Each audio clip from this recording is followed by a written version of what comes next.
My name is Audrey, and I'm 34 years old. 3 weeks ago, my aunt sent me a video by mistake. There was no message with it, just a clip from a family dinner I'd missed because I was closing out the books for a client.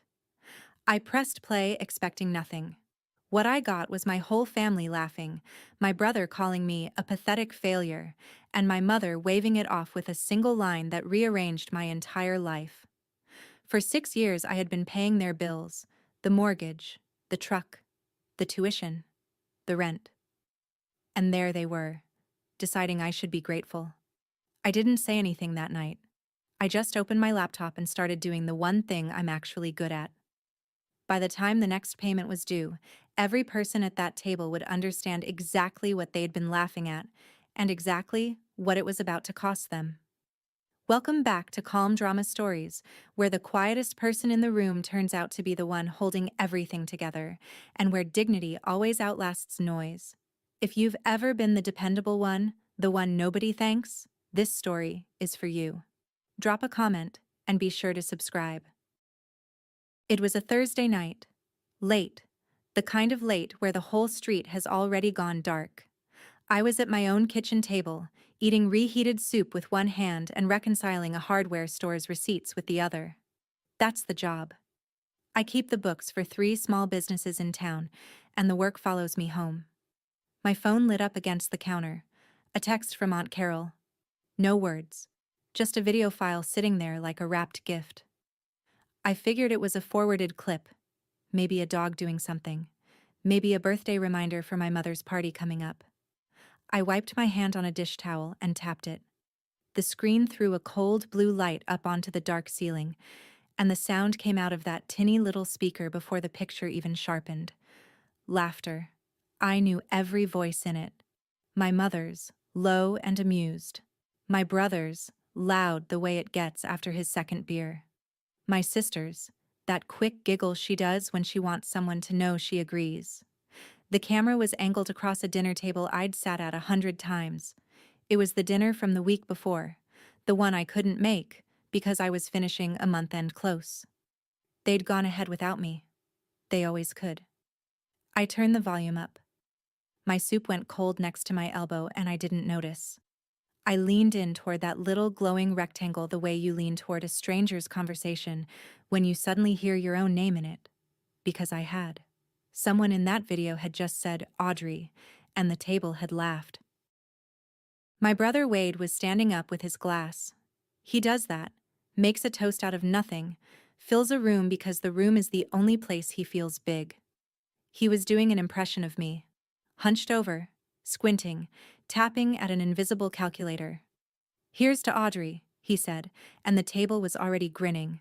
34, no husband, no kids, just her little numbers.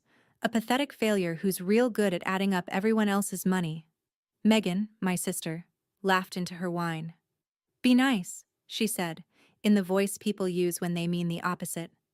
And then my mother, Lorraine, at the head of the table, the way she's always at the head of every table, lifted one hand to settle them down like she was the reasonable one. Oh, leave her alone, she said.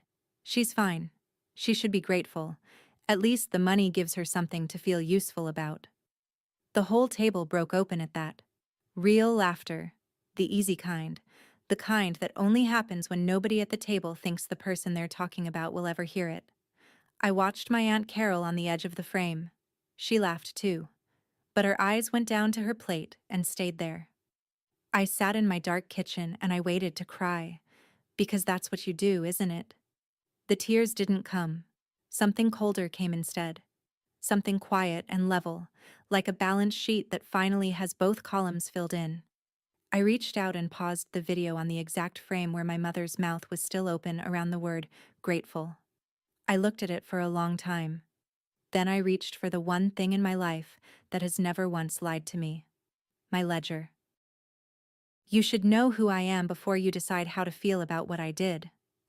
I'm a bookkeeper. I do the books for a hardware store, a veterinary clinic, and a little bakery on Main Street that would have closed 2 winters ago if I hadn't caught what the last guy missed.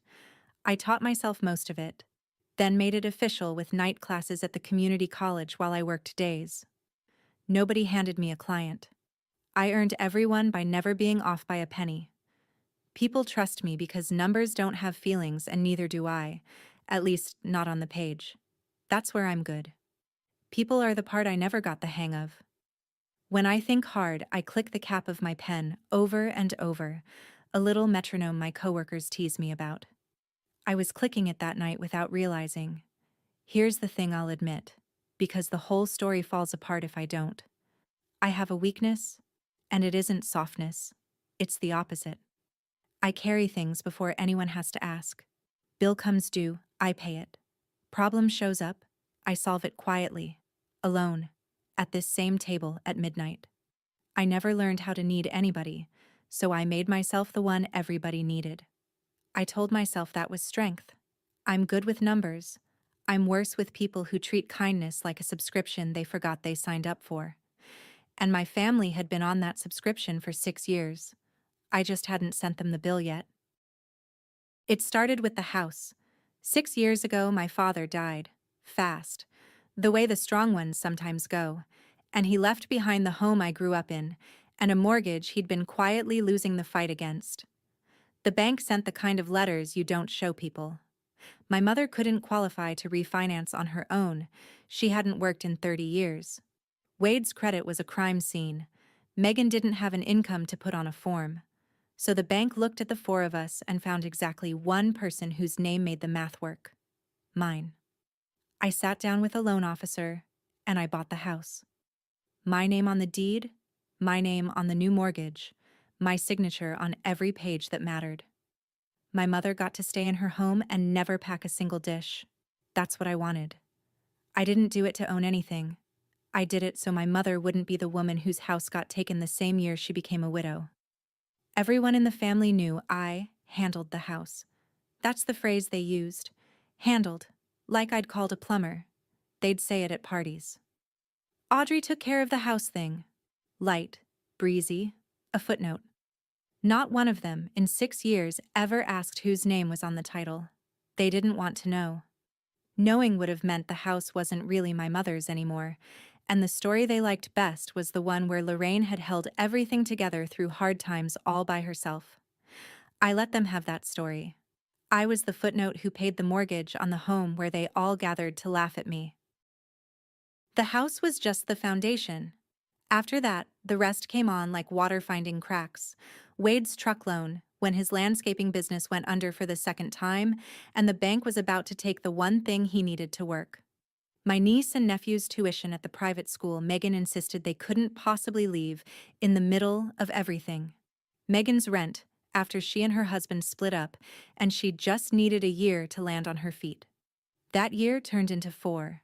And my mother, of course, the steady drip of her, the electric bill, the medication copays, the property taxes on the house I already owned. Every month it was the same ritual. The first of the month, I'd sit down at this table with my coffee and my spreadsheet and I'd move money. Click, transfer, confirm. Click, transfer, confirm. Wade, Megan, the school, the utility company, my mother. I never made a show of it. I never posted about it, never brought it up at dinner, never once said the words out loud. I just did it, the way you'd water a plant, except the plant kept growing teeth. I had a column for each of them in my own private file, the way I'd track any account. But I'd never run the total. 6 years of numbers, and I had never once highlighted the whole column and let the sum appear at the bottom, because some part of me knew the number would be a mirror, and I wasn't ready to see what was in it. Adding it up felt like admitting something, so I didn't. Until the night my family told me, on video, that I should be grateful for the privilege. I know what you're thinking. How does a smart woman, a woman who does this for a living, let it go on for 6 years? It's a fair question, and I've asked it of myself at 2 a.m. more times than I'll admit. So let me be clear about something. I wasn't blind. I tried.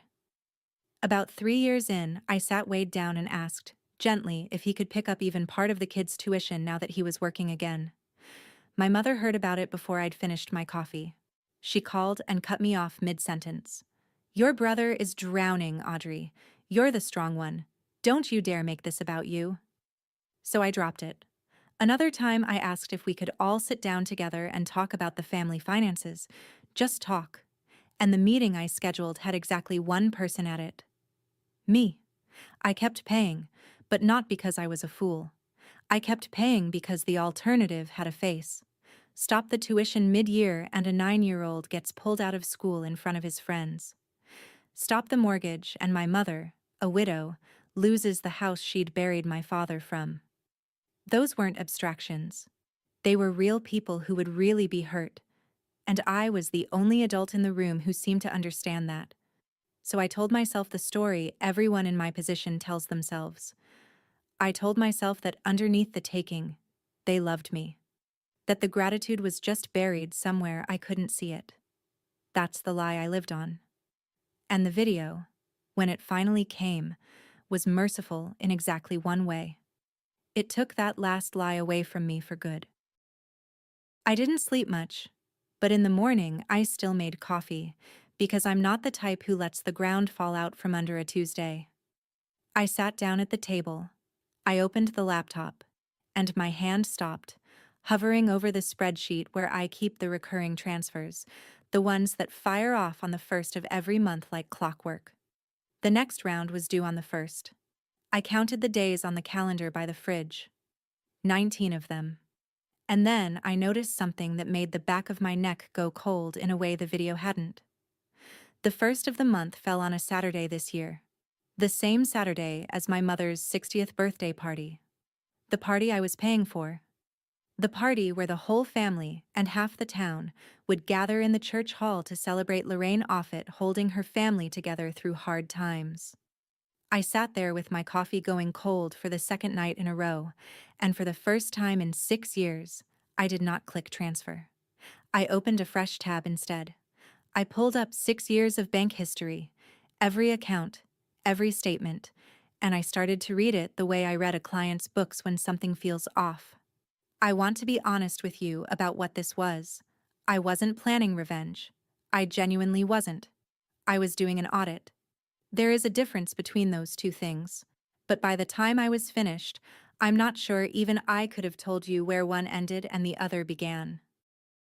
That weekend, I watched the video again. Not to wallow, to audit it, the same as the numbers.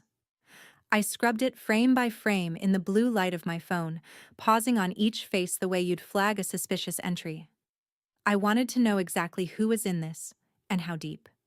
Wade was the loudest. No surprise. He was the one on his feet doing the impression.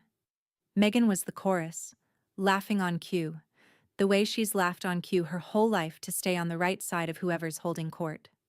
My mother was the conductor. One raised hand and they all settled. One dry remark and they all laughed. She should be grateful. She didn't even raise her voice to land it. And then there was Aunt Carol, half out of frame, holding the phone. She was the one filming.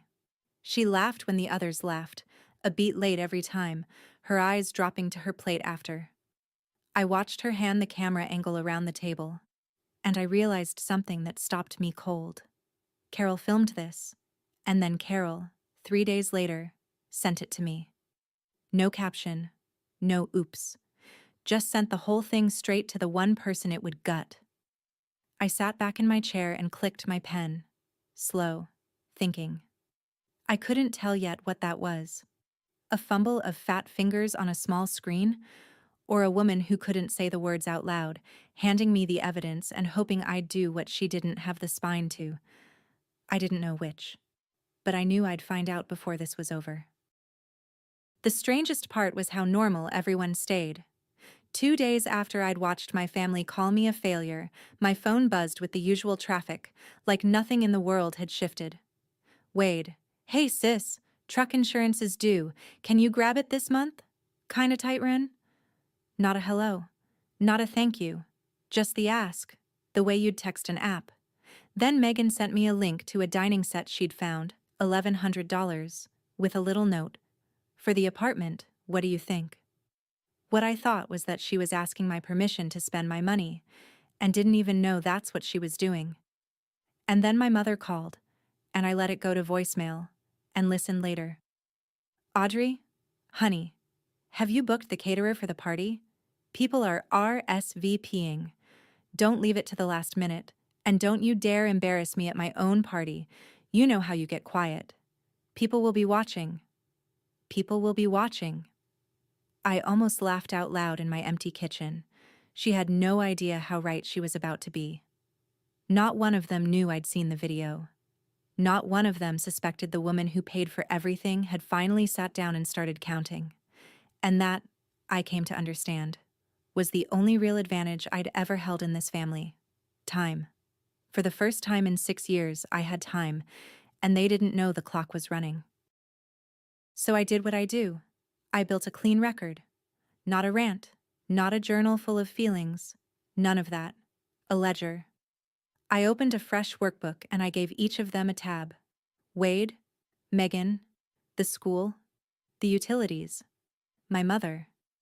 Then I went back 6 years, statement by statement, and I logged every single transfer. The date, the amount, the recipient, the reason, where I knew it. I didn't round up to make it look worse. I didn't editorialize. I just recorded the truth, line by line, the way I'd record it for a client facing an audit, because that's exactly what this was, even if the auditor and the accused happened to share my last name.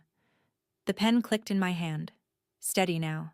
No tremble in it at all. There's a calm that comes over me when I'm putting messy things into order. The world stops being a place where my family laughed at me and becomes a column of figures that add up or don't. I printed a test page just to feel the weight of it in my hand, black ink on white paper, dates and dollar amounts, no adjectives. And I'll tell you what I understood, holding that page under the kitchen light. I wasn't building a weapon. A weapon is loud, and I was done being loud adjacent to people who only ever heard me when I said yes. I was building a mirror, and the cruelest thing in the world you can hand certain people is an accurate one. I drove out to Aunt Carol's that Sunday, told her I was returning a casserole dish, which I was, because even now I bring the dish back. She made coffee and we sat in her kitchen, and I let the quiet do the work the way I do with a client who's hiding a number. Finally, she cracked. "You saw it," she said. Not a question. I didn't answer, which was its own answer. Her hands wrapped around her mug. "I knew it went to you," she admitted. "I saw the name after I hit send. I didn't take it back." She looked at me then, and there was something real in her face, something close to shame. "I should have stopped them. Years ago. The first time they started in on you, I should have put my fork down and said something." She shook her head. "I just didn't want to be the next one they laughed at." And there it was, the whole rotten machinery of that family in one sentence. Everyone too scared of the table to defend anyone at it. I asked her, quiet, "Was that the first time?" She didn't meet my eyes. "No, honey," she said. "That's just dinner. That's how they talk about you when you're not there." She told me it was a regular feature, the Audrey jokes, as dependable as dessert. I thanked her for the coffee. I understood her. I really did. She'd done me the one kindness no one else in that family ever had. She'd let me see the truth. But understanding a person and being able to lean on them are two different ledgers. Carol had handed me the proof and then washed her hands clean of what I'd do with it. I drove back to my own house knowing I was, as always, on my own. I ran a small test. I wanted to see how fast the warmth turned when the money slowed, even a little. So I paid Megan's rent 3 days late. On purpose. Just 3 days. A nudge. The response told me everything I needed to know about where I stood. My mother called within the hour. Not Megan, who the rent was actually for. My mother, the manager of the family's accounts payable, calling to collect. "Audrey, what is going on with you?" she started, and her voice had that bright, hard edge she uses when she's already decided you're the problem. Megan's landlord called her. 3 days late. "The whole family is talking about how strange you've gotten. Distant. Cold. Ever since you got busy with your little clients, you've decided you're too good for us." I held the phone away from my ear and just looked at it. 3 days. 6 years of being on time to the penny, And the first time I'm 3 days late, I'm cold. I'm difficult. I think I'm too good for them. Money was never the problem with you, Audrey, she said, landing it like she'd rehearsed it. Your attitude is.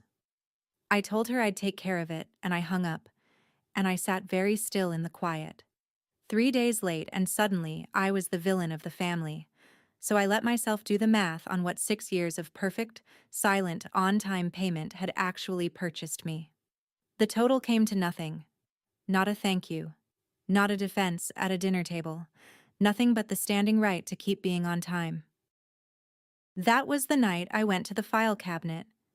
I keep my real records in a gray metal cabinet in the corner of my home office, the boring kind, the kind that holds the actual spine of a life. Bottom drawer, back of the hanging files, there was a thick folder I hadn't opened in 6 years, the closing packet from when I bought the house. I carried it to the kitchen table and spread it out flat under the warm yellow light. No blue screen this time, no laughter, just paper. There it was, page after page. The deed of conveyance, recorded with the county, grantee listed in plain black type, Audrey M. Offutt. The mortgage note, borrower of record, Audrey M. Offutt, signed and dated 6 years back. The closing statement, the escrow disclosures, the title insurance, the whole architecture of ownership, and my name on every load-bearing page of it. I sat there and ran my thumb down the deed. I'd always known this, of course. I'd signed it. But knowing a thing and looking at the proof of it laid out on your own kitchen table are different. The house everyone in my family called Mom's house, the house where they'd gathered to laugh at me, the house my mother told the whole town she'd held onto through her own strength, that house was legally, completely, undeniably mine. I had been the owner and the tenant of my own family's contempt at the same time. I'd paid for the roof they sat under while they decided I was a failure. I clicked my pen once, set it down on the deed, and I felt the last of the fog burn off. I wasn't confused anymore about what I was going to do. I just had to decide how to do it so cleanly that no one could ever call it cruelty. The next morning, I did the thing I'd avoided for 6 years. I went back to the workbook, the one with a tab for each of them, and I highlighted the whole column, every transfer, every account, and I let the spreadsheet do what spreadsheets do. The total appeared at the bottom of the screen. I'm not going to say the number out loud here, because the number isn't really the point, and anyway it was large enough that saying it would just sound like bragging, and I have spent my whole life not bragging. But I'll tell you it was a house, several times over. It was a retirement I didn't have. It was bigger than I'd feared, and I'd feared a lot. And here's the strange part. I didn't cry about the money. The money was just numbers, and numbers don't hurt me. What got me, sitting there with that total glowing at me, was the time. 6 years of Friday nights I'd said no to, of dates I'd canceled to finish someone else's month end, of vacations I never took because the first of the month always came. I cried for about 4 minutes. I let myself. Then I wiped my face with the back of my hand, the way my father used to, and I was done. Because crying is just a feeling, and a feeling isn't a plan. I finally understood what my mother had meant on that video. She said I should be grateful.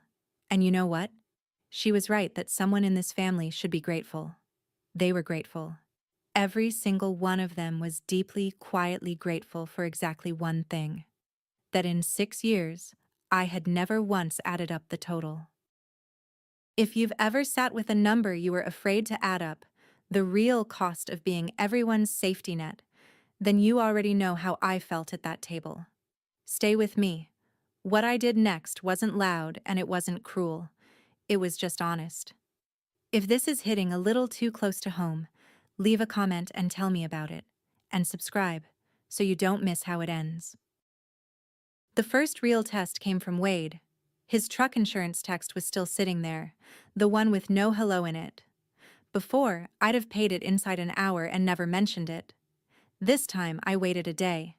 Then I typed back one line, calm, no anger in it at all, because anger would have given him something to push against. I'm not able to cover that this month. That was it. No explanation. No apology.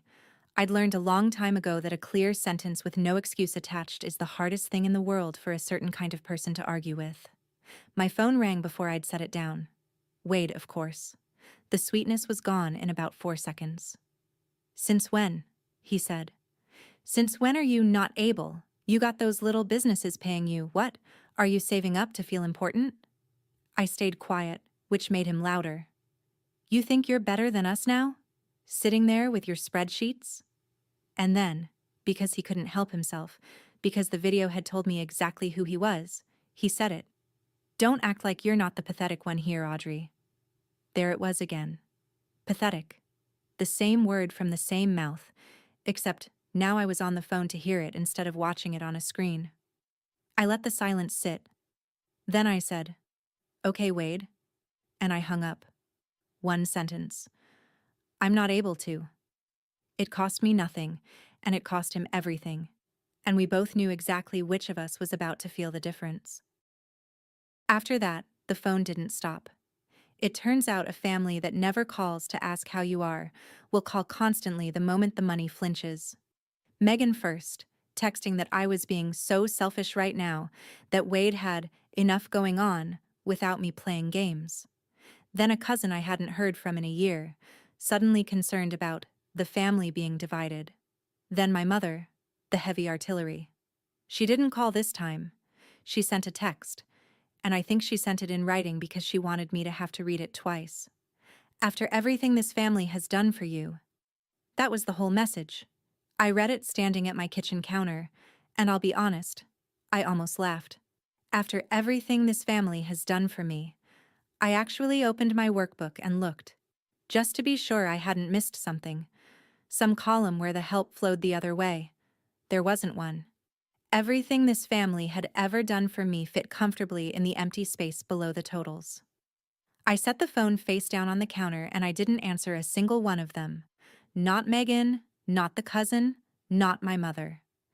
Instead, I reached into my desk and took out a stack of plain manila envelopes, the heavy kind, and I set them on the table in a neat row. I smoothed the top one flat with my hand.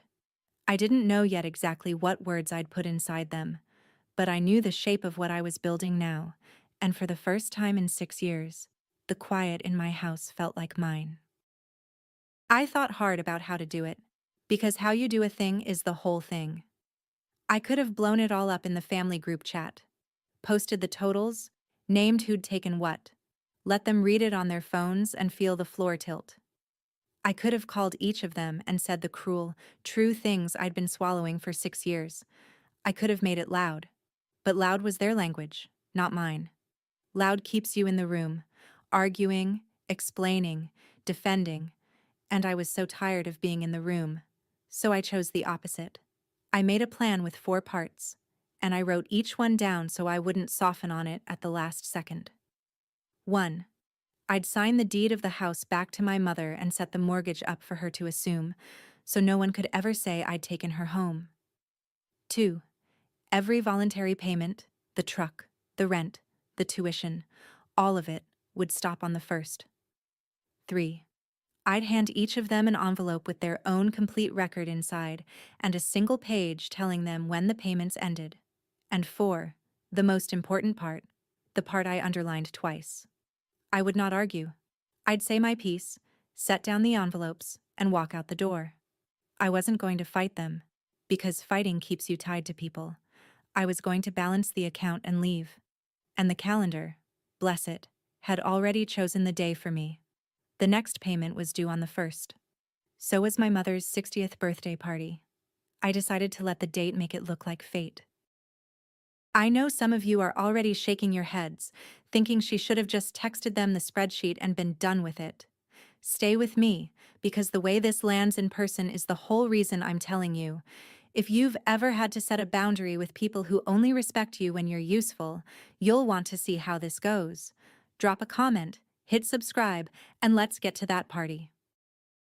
I didn't do any of it on emotion. I'm a bookkeeper. I do things in the right order or I don't do them. First, I called a friend of mine, a CPA I trust, and ran the whole shape of it past her. No names, just the structure. Then I sat down with a real estate attorney here in town for an hour, and I paid her for that hour like I pay for everything. She walked me through it plainly. The house was mine, free to deed however I wanted. I could transfer it to my mother. But, she warned me, and I'd already known this, deeding the house didn't erase the mortgage. The loan was still in my name unless my mother could qualify to assume it or refinance it herself. If she couldn't, she'd have to sell, or find a way to carry it. The price tag came with the gift. The attorney looked at me carefully when she said that part. The way people do when they're checking whether you understand what you're choosing. I told her I understood completely. I wasn't trying to trap my mother. I was trying to hand her, finally, the actual weight of the house she'd spent 6 years pretending she carried alone. Let her feel what it really costs. Let her decide what to do with it as a grown woman, the way I'd had to. As for the rest, the truck and the rent and the tuition, those were gifts, the lawyer confirmed, and gifts can stop the day you decide they stop. No notice required, though I'd give fair notice anyway, because I'm not the one who behaves badly in this story. I had her draw up clean transfer documents. I wrote a single, plain letter to go with each envelope. No feelings in it, just facts and dates. Facts have never needed my help to hurt. The party machine ground on around me, and the whole thing ran on one quiet assumption that Audrey would handle it. Of course I was paying for the hall. I'd put the deposit down on the church fellowship hall months ago, before any of this, back when I still thought silence and money were the price of being loved. I was paying the caterer too. And there was a second assumption layered under the first, the one that made my jaw tighten every time I thought about it. Everyone expected me to say a few words. The dependable daughter, standing up at the milestone birthday to toast the strong mother who'd held the family together. My mother had been telling people for weeks. I heard about it secondhand, the way I heard about most things. Lorraine says Audrey takes care of everything, a neighbor told me at the grocery store, beaming, like it was the loveliest thing. She's so proud of you, honey, says you're her little accountant. Her little accountant, who likes to feel needed. I smiled at the neighbor and said something gracious and pushed my cart away, and in the cereal aisle I made my decision final. Because here's what they'd done without realizing it. They had built me a stage, a room full of witnesses, the whole extended family, the neighbors, the minister, all gathered and waiting for me to play the grateful daughter one last time. They'd handed me a microphone and an audience and an expectation. I decided I'd keep the stage. I'd keep the audience. I'd keep the microphone. I would just change the script they'd written for me into the one that was true. The day before the party, I went to the hall to check on the setup, and I got one last reminder of exactly why I was doing this. As if the universe wanted to make sure I didn't lose my nerve. Wade was there hanging a banner, beer already in hand at 2 in the afternoon, holding court for a couple of the younger cousins. When I walked in carrying a tray of glasses, he grinned at them and jerked his thumb at me. "Careful," he said, loud enough to carry. "Don't upset the ATM. She's been touchy lately." The cousins laughed, uncertain. The way you laugh when you're not sure if something's a joke. Megan was there too, arranging flowers. And when I started to tell her about a billing question with the caterer, she cut me off with a little wave. "Audrey, nobody wants to hear about invoices at a party," she said. "Read the room." My mother breezed past all of it, fussing over Megan's dress, adjusting Megan's collar, never once looking my way, as if I were part of the catering. And in the corner, watching all of it, was my cousin Haley, 19, home from her first year of college. She caught my eye, and her face did something the rest of them never did. It flinched. She'd seen it.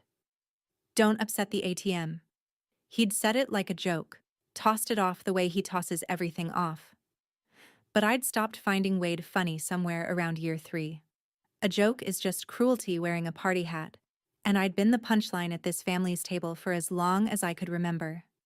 Tomorrow, for the first time, I'd be the one who got to finish the joke. Haley followed me out to the porch of the hall while I caught my breath. She's a good kid. The only one in the next generation who texts me on my birthday without being reminded. Aunt Audrey, she said, hugging her arms against the cold. Are you okay? They shouldn't talk to you like that. It's not funny. I looked at her for a second. 19 years old, and she was the first person in that entire family, in 6 years, to ask me if I was okay. Not what I could pay for. Not whether the caterer was booked. Just, are you okay? It nearly undid the whole plan, that one question. Not because I was scared, because I suddenly didn't want her to see what I was about to do and think it was anger, think it was the family's same cruelty just pointed in a new direction. I'm okay, Haley, I told her. I'm better than I've been in a long time, actually. She frowned, not quite believing me. They take you for granted, she said. You're the only one in this family who ever shows up for me. And that, right there, was the thing that locked it in. Because I realized the kindest thing I could possibly do for that girl wasn't to keep absorbing it quietly so the peace held. The kindest thing I could do was show her, calmly, in front of everyone, that you are allowed to stop. That you can love people and still refuse to be their punching bag. That walking away with your head up isn't the same as starting a war. I squeezed her hand. Come find me tomorrow, I said, after I say my few words. That last night, I sat at my kitchen table and put it all together. The envelopes were lined up, heavy manila, one for each of them. Into my mother's, I slid the new deed transferring the house into her name, the letter from the attorney explaining the mortgage would now be hers to assume or refinance, and her ledger, 6 years of every dollar, totaled at the bottom. Into Wade's, his own column, the truck, the insurance, the loans I'd quietly cleared with the date the payments would end. Into Megan's, 4 years of rent and a dining set's worth of what do you thinks, and the same date. I sealed each one and wrote the name on the front in my steady bookkeeper's hand.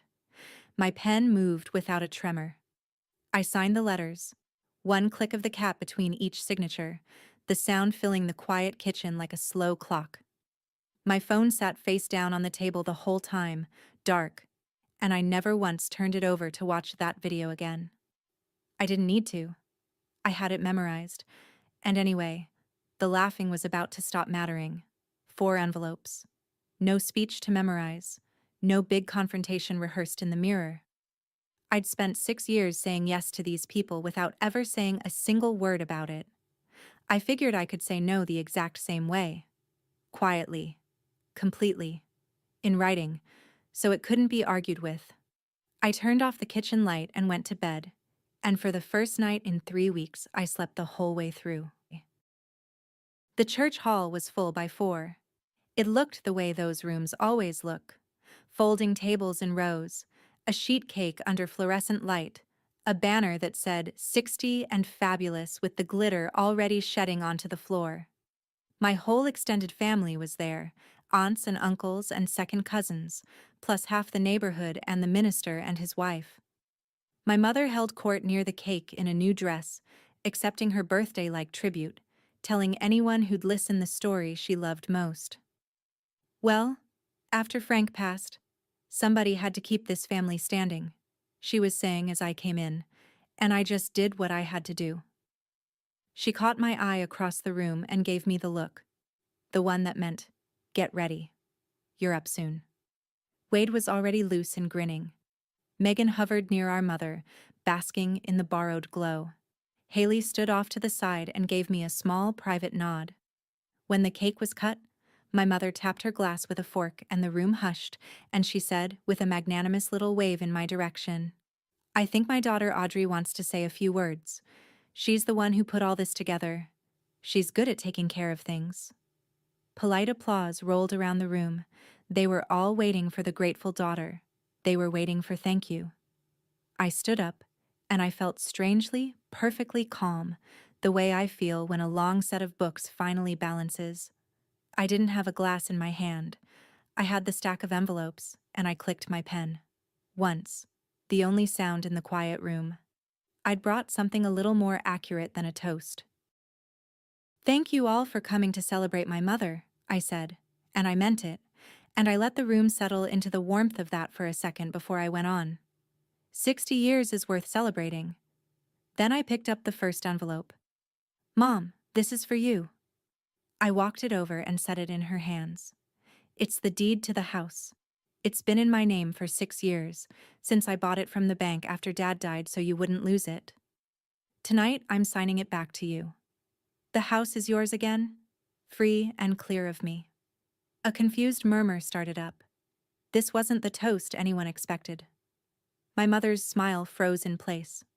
Along with the mortgage, I added gently, which I've carried every month for 6 years. The papers inside explain how to assume it. You'll want to call the bank Monday. Then I picked up the next two. Wade, Megan. I set theirs down in front of them on the table.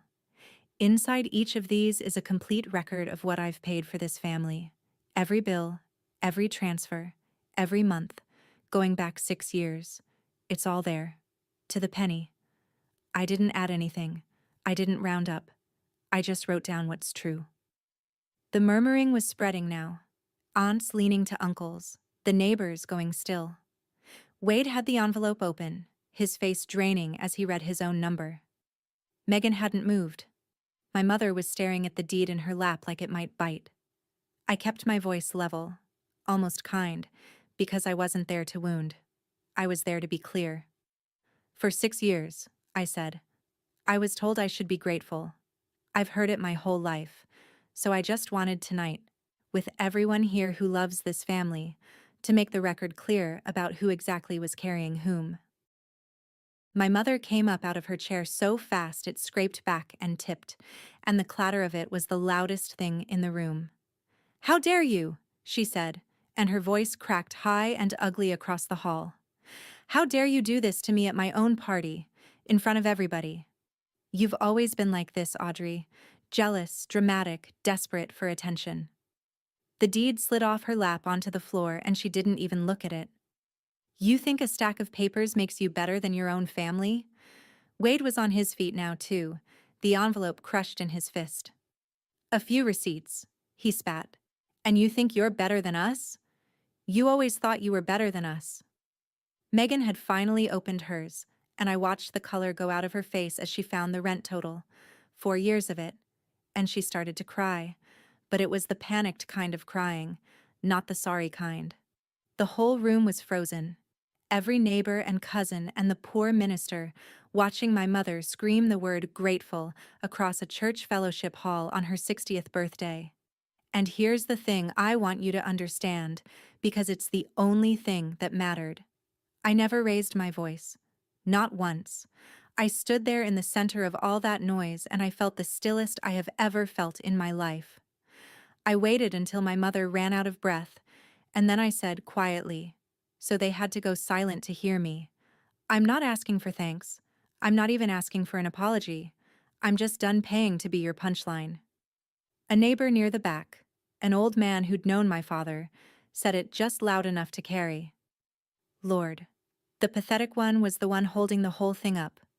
And I watched it move across the room, face by face, the truth finally landing where the laughing used to. Haley crossed the floor and came and stood beside me, and she took my hand. I set the last envelope down on the table, the one with the schedule in it. The dates, everything stopped. I didn't slide it across dramatically. I just placed it, the way I place anything when I'm done with it. Then I turned to the room, not to my mother, not to Wade, but to all of them. The aunts and the neighbors and the minister who'd baptized me. "Thank you again for coming to celebrate Mom," I said, and my voice was even, almost warm. "I mean that. 60 years is a lot." I picked up my coat from the back of my chair. "The payments stop on the 1st, I said to the room, simply, like reporting the weather. "The house is yours now, Mom. I hope it's everything you've been telling everyone it was."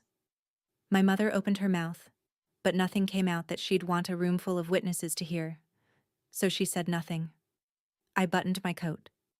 Haley walked me to the door, past tables of people who weren't laughing anymore, and I felt their eyes. And for once, I didn't mind them. Outside, the cold hit clean and good. I pulled my phone from my pocket out of habit, and the screen was dark, and there was not a single message on it that I needed to open. I put it back. I got in my car and I drove the 15 minutes home, to my own house, the small one with my name on the deed and nobody else's expectations inside it. I didn't slam a single door on my way out of that hall. I just, finally, stopped holding one open. The fallout came in the shape I expected, just faster. My mother called the bank that Monday, like I'd told her to, and learned what the house actually cost every month. She couldn't carry it alone, so she refinanced what she could, cut her spending to the bone for the first time in her adult life, and stayed in the house, paying her own way at 60. Wade sold the truck within a month. Turns out he could have been making the payments himself for years. He'd just never had to. Megan moved to a smaller apartment across town and, last I heard, took a part-time job at the front desk of a dentist's office, her first real work in years. And the story they told, of course, was that I'd abandoned my family, that I'd humiliated my poor widowed mother at her own birthday. Some relatives believed it. The ones who weren't in the room, the ones who were in the room, who'd watched my mother scream and read the totals over Wade's shoulder, those people went quiet and a little careful around her after that. I didn't defend myself to anybody. I'd learned that lesson finally. The ledger said everything I needed to say, and it didn't need my help. When one aunt called to lecture me about forgiveness and family and being the bigger person, I didn't argue. I just said, "This isn't something I'm looking for input on," and I wished her a good night, and I hung up. It's a complete sentence, that one. I recommend it. It closes an account faster than anything I know. Life got quieter, and then it got good.